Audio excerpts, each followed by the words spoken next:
Conceptual learning academy के platform से आपको खुशामदीद कहता हूँ।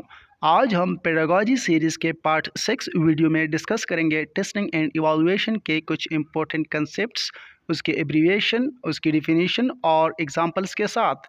हमारे साथ वीडियो में जुड़े रहिए ताकि आप इस कंसेप्ट्स को अच्छे तरीके से ऑब्जर्व कर सकें और इसके बाद इसका पीडीएफ डाउनलोड करके अपने पास फ्यूचर रिवीजन के लिए सेव कर सकें। इससे पहले कि हम वीडियो का बाकायदा आगाज़ करें, आपसे रिक्वेस्ट करता हूं कि आप कंसेप्चुअल लर्निंग एकेडमी के चैनल को सब्सक्राइब कीजिए और बेल का आइकन दबाएं ताकि हमारे आने वाले इंफॉर्मेटिव और एजुकेशनल वीडियोस फ्री पीडीएफ के साथ आपको बर वक्त मिल सके। हाँ, फ्री पीडीएफ के साथ, जिसका लिंक हर वीडियो के डिस्क्रिप्शन में दे दिया गया होता है। चलिए हम वीडियो को शुरू करते हैं क्वेश्चन नंबर 1 से। असेसमेंट ऑफ लर्निंग, जिसको हम AOLB कहते हैं, इसका डिफिनीशन कुछ इस तरह किया जाता है: evaluating student performance and learning outcomes eight the end of a learning period. एक लर्निंग पीरियड होता है, मतलब कि कोई सेमेस्टर हो 4 मंथ का, 6 मंथ का, तो वो लर्निंग पीरियड हो गया, या जो एनुअल सिस्टम हो 1 ईयर का, तो वो लर्निंग पीरियड हो गया। तो उसके एंड पे जो इवैल्यूएशन की जाती है उसको असेसमेंट ऑफ लर्निंग कहा जाता है। जबकि दूसरे नंबर पे कहा गया है असेसमेंट फॉर लर्निंग, जिसको हम AFL कहते हैं, using assessments to inform and improve ongoing instruction and student learning. अब एक लर्निंग पीरियड है, वो जारी है, फर्स्ट करें एक सेमेस्टर है या एनुअल सिस्टम है, तो पढ़ाई के दौरान जो असेसमेंट लिया जाता है, जिससे इन्फॉर्म किया जाता है स्टूडेंट्स को, या उसकी जो परफॉर्मेंस है उसको बेहतर बनाने की कोशिश की जाती है, तो इसको असेसमेंट फॉर लर्निंग कहते हैं। इन दोनों में फ़र्क जानिए, assessment of learning and assessment for learning. Third number पे है फॉर्मेटिव असेसमेंट, जिसको हम FA कहते हैं, assessment conducted during the learning process to provide feedback and guide instructions. ऐसा असेसमेंट जो कि लर्निंग प्रोसेस के दौरान, मतलब सेमेस्टर या एनुअल सिस्टम के दौरान ही लिया जाता है, और उससे बच्चों को इन्फॉर्म किया जाता है कि आप में ये गलतियां है, ये मिस्टेक्स है, उसको इसी तरह गाइड किया जाता है। इसको हम फॉर्मेटिव असेसमेंट कहते हैं। 4 नंबर पे है समेटिव असेसमेंट, जिसको SA कहते हैं, assessment conducted at the end of a learning period to determine student achievement and assign grades. Summative assessment एक लर्निंग पीरियड के एंड पे लिया जाता है, चाहे वो सेमेस्टर हो या एनुअल सिस्टम हो, तो उसके एंड पे जो हम फाइनल एग्जाम्स कह सकते हैं वो लिया जाता है, उसको समेटिव असेसमेंट कहते हैं। 5 नंबर पे है क्राइटेरियन रेफरेंस्ड असेसमेंट, जिसको CRAB कहा जाता है, evaluation based on a predetermined set of criteria or standards without comparing students to others। इसमें एक क्राइटेरिया सेट की जाती है और उस क्राइटेरिया के बेस पे या उन स्टैंडर्ड्स के बेस पे असेसमेंट ली जाती है, तो इसको फिर क्राइटेरियन रेफरेंस असेसमेंट कहा जाता है। मतलब कि हम स्टूडेंट्स के लिए एक क्वेश्चनेयर बना देते हैं, क्वेश्चन बना देते हैं, पेपर बना देते हैं, उससे जो वो हम लेते हैं तो उसमें हम स्टूडेंट्स को कंपेयर नहीं करते, उसमें हम एक हमने स्टैंडर्ड सेट की हुई होती है, उसके थ्रू हम वो असेसमेंट लेते हैं। 6 नंबर पे पूछा जा रहा है नॉर्म रेफरेंस असेसमेंट, NRA जिसको कहा जाता है, तो इसकी डिफिनीशन कुछ इस तरह होगी: evaluation that compares students performance to a norm group और स्टैंडर्ड डिस्ट्रीब्यूशन। हमने स्टूडेंट्स को कैटेगरीज में या ग्रुप्स में डिवाइड कर रखा है, उसको कंपैरिजन हम करते हैं, तो उस असेसमेंट में हम उसको नॉर्म रेफरेंस असेसमेंट कहते हैं। उस स्टूडेंट्स के जो परफॉर्मेंस होते हैं उसको हम कंपेयर करते हैं। 7 नंबर पे है अथेंटिक असेसमेंट, AA इसको कहा जाता है, evaluation that assesses real world application of knowledge and skills. वो असेसमेंट जिनमें से जो जिस स्टूडेंट्स के जो नॉलेज हो या स्किल्स हो, वो जो रियल वर्ल्ड एप्लीकेशन में अप्लाई करना होता है, एप्लीकेशन उसके यूज़ की जाती है, उसको असेस करने के मेथड को हम अथेंटिक असेसमेंट कहते हैं। मतलब जो रियल वर्ल्ड प्रॉब्लम सोल्यूशन का है, या स्किल है, या नॉलेज है, उसके इवैल्यूएशन को हम अथेंटिक असेसमेंट कहते हैं। 8 नंबर रूब्रिक, जिसको हम R कहते हैं, a scoring guide use to evaluate student work based on predetermined criteria. Rubric उस स्केल को कहा जाता है, उस स्कोरिंग गाइड को कहा जाता है जो कि सेट की जाती है स्टूडेंट्स की असेसमेंट लेने के लिए, उसका जो वर्क है उसको इवैल्यूएट करने के लिए, उस स्केल को, उस गाइड को हम रूब्रिक कहते हैं। 9 नंबर पे वैलिडिटी है, जिसको हम वी कहते हैं, the extent to which an assessment measures what it is intended to measure. Validity हम उस पैमाने को कहते हैं, उस एक्सटेंट को कहते हैं जिसमें से हमने मेजर्स रखे हुए होते हैं कि इन मेजर्स में अगर कोई स्टूडेंट्स काम करता है या उसकी जो परफॉर्मेंस आती है तो वो ठीक होंगे, तो उसको हम वैलिडिटी पुकारते हैं। 10 नंबर पे है रिलायबिलिटी, जिसका इस तरह डिफाइन किया जाता है, the consistency and stability of assessment results over time and across different raters. मुख्तलिफ़ किस्म के रेटर्स हमने अप्लाई किए, मुख्तलिफ़ किस्म के असेसमेंट हमने लिए, और उसका जो रिज़ल्ट हो टाइम टू टाइम, मतलब कि जो सेमेस्टर चल रहा हो या एनुअल सिस्टम चल रहा हो उसके दौरान और उसके एंड पे भी, तो वो स्टेबिलिटी शो करे, वो कंसिस्टेंसी जो हो वो शो करे, तो उसको हम कहते हैं रिलायबिलिटी। वो उसका जो वो रिज़ल्ट हो वो रिलायबल होगा, उसको हम रिलायबिलिटी कहते हैं। क्वेश्चन नंबर 11, कंस्ट्रक्ट वैलिडिटी या सीवी। कंस्ट्रक्ट वैलिडिटी किसे कहते हैं? Ensuring N assessment measures the intended construct और स्किल। वो असेसमेंट, जिस तरह का हम कोई असेसमेंट को इंश्योर करें कि वो इस तरह का स्किल या जो कंस्ट्रक्शन है वो काम करे, उसके लिए जो हम मेजरमेंट करते हैं उसको हम कंस्ट्रक्ट वैलिडिटी कहते हैं।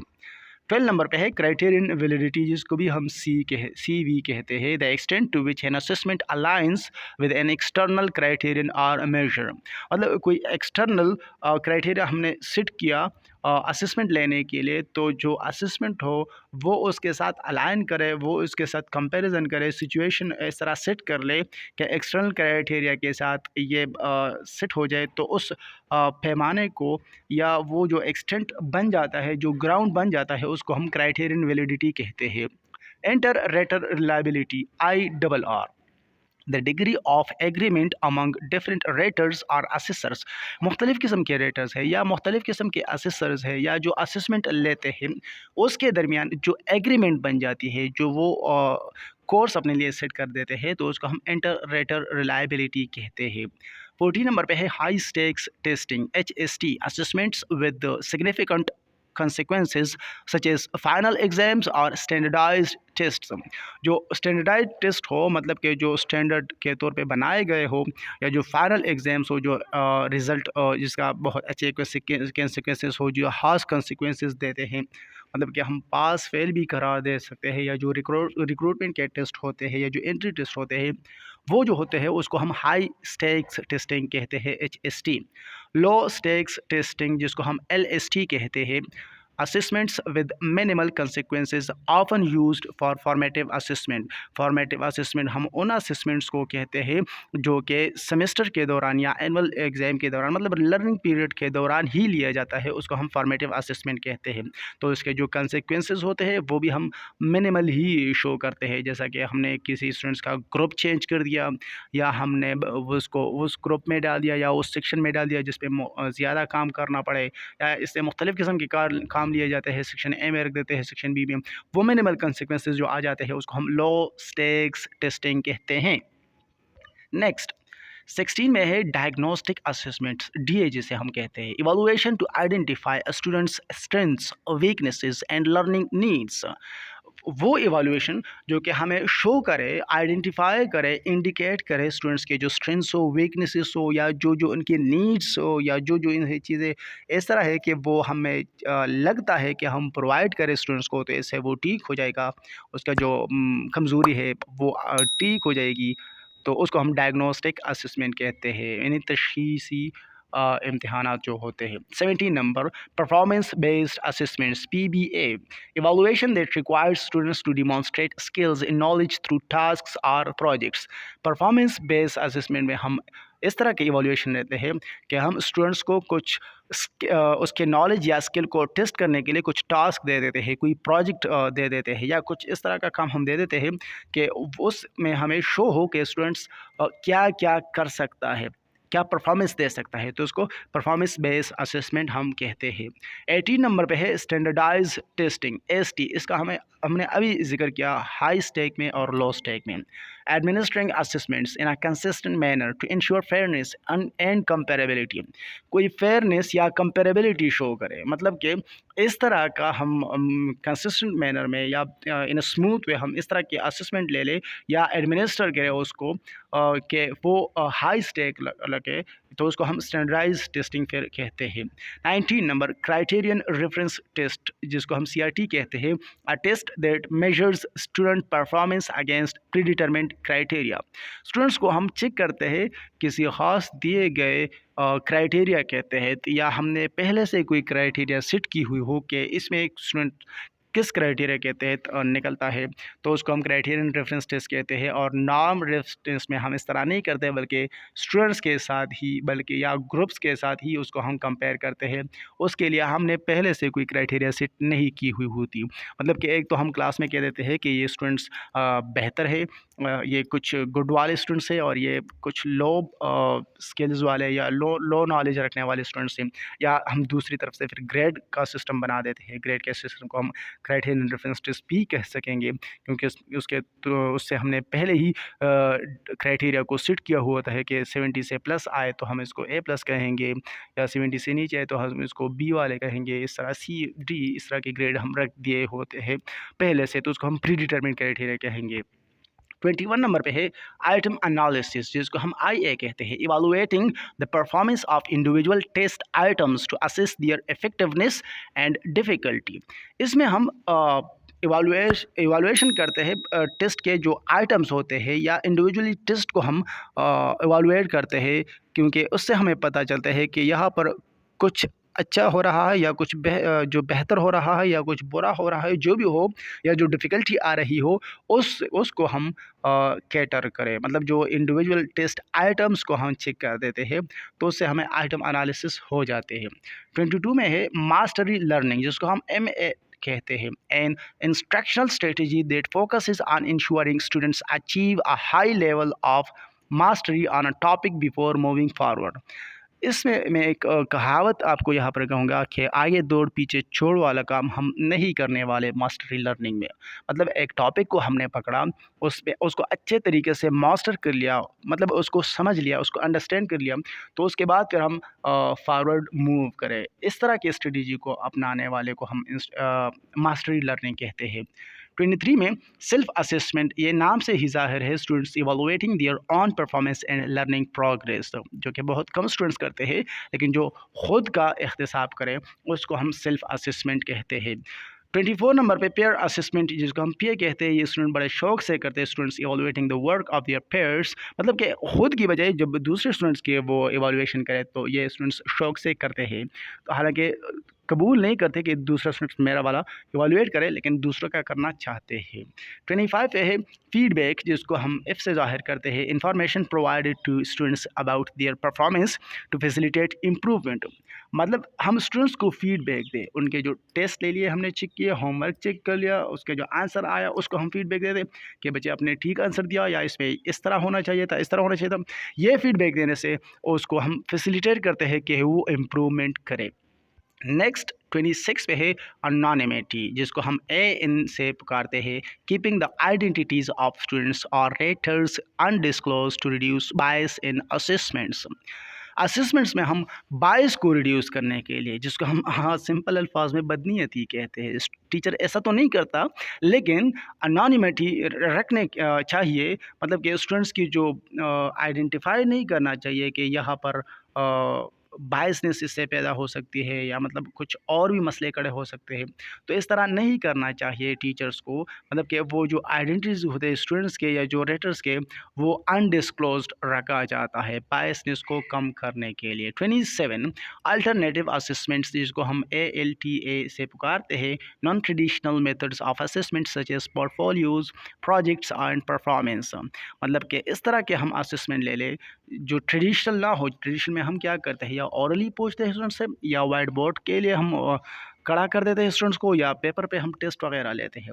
तो नॉन ट्रेडिशनल हम इसका एक ग्राफ बना लें हर एक स्टूडेंट का, वहाँ पर उसको शो करें कि आप ये अच्छे तरीके से करते हैं, ये आपका बहुत बड़ा एरिया है, ये छोटा हिस्सा, या हम प्रोजेक्ट दे दें या उसके कुछ और तरीक़ों से हम उसकी परफॉर्मेंस को चेक करने की कोशिश करें, तो इसको हम अल्टरनेटिव असेसमेंट कहेंगे, ALTA। 28 में है लर्निंग आउटकम्स, जिसको हम LO कहते हैं। Statements describing the knowledge, skills and attitude students are expected to gain through education. Learning outcomes वो स्टेटमेंट होते हैं जो कि डिस्क्राइब करते हैं कि जो स्टूडेंट्स का नॉलेज है, जो स्किल है, या जो एटीट्यूड है स्टूडेंट्स का, वो हम किस तरह स्टूडेंट्स को अच्छे कर सकते हैं या जो गेन कर सकता है, तो उसको हम लर्निंग आउटकम्स कहेंगे, LO कहेंगे। 29 में है वैलिडिटी थ्रेट्स, VT, जिसको हम कहते हैं, factors that can potentially compromise the accuracy and validity of assessment results। वो फैक्टर्स जो कि कंप्रोमाइज़ कर सकते हैं, मतलब जो एक्यूरेसी होती है या जो वैलिडिटी होती है, मेजरमेंट होती है, जो स्केल होती है, वो उसको कंप्रोमाइज़ कर सकते हैं, वो भी पोटेंशियली, तो उसको हम वैलिडिटी थ्रेट्स कह सकते हैं, मतलब वो वैलिडिटी के लिए थ्रेट्स बन सकते हैं। 30 नंबर पे है कंस्ट्रक्टिव अलाइनमेंट, जिसको हम CA कहते हैं, ensuring alignment between learning outcomes, teaching methods and assessment strategies. मतलब कि इस तरह की अलाइनमेंट इन सब चीज़ों के दरमियान बनाए या इंश्योर करे, तो उसको हम कंस्ट्रक्टिव अलाइनमेंट कहते हैं। किन चीज़ों के दरमियान? जो लर्निंग आउटकम्स हो, या जो टीचिंग मेथड्स हो, या जो असेसमेंट के स्ट्रेटजीज हो। मतलब कि टीचर क्लास में टीचिंग करता है, उसकी जो मेथडोलॉजी होती है, या स्टूडेंट्स उससे कुछ सीखते हैं, फिर वो असेसमेंट के थ्रू लर्निंग आउटकम्स बना देते हैं कि हमने ये लर्न किया। इन सब चीज़ों के दरमियान कोई अगर हम अलाइनमेंट को इंश्योर करें, ये सब कनेक्टिव हो, तो ये फिर कंस्ट्रक्टिव अलाइनमेंट हम इसको कहेंगे, CA कहेंगे। वीडियो को ख़त्म करने से पहले मैं आपको रिक्वेस्ट करता चलूँ कि इस वीडियो को लाइक कीजिए, चैनल को सब्सक्राइब कीजिए और बेल का आइकन दबाएं, ताकि हमारे आने वाले इंफॉर्मेटिव और एजुकेशनल वीडियोस आपको बर वक्त मिल सकें। इसके अलावा आप कंसेप्चुअल लर्निंग अकेडमी चैनल के मुख्तलिफ प्लेलिस्ट को भी डिस्कवर कर सकते हैं, जहाँ पर हमने इंग्लिश ग्रामर, मैथमेटिक्स के कुछ क्वेश्चंस की सोल्यूशन के मेथड्स, इसके अलावा general knowledge, Pak affairs, Islamiat, political science, computer science और मुख्तलिफ अलग अलग प्लेलिस्ट हमने बनाए हैं, जहाँ पर आपको MCQs प्रोवाइड किए जा रहे हैं फ्री PDF के साथ। उससे पहले आप एक्सप्लेनेशन में वीडियो भी देख सकते हैं और फिर PDF भी डाउनलोड कर सकते हैं। Thank you.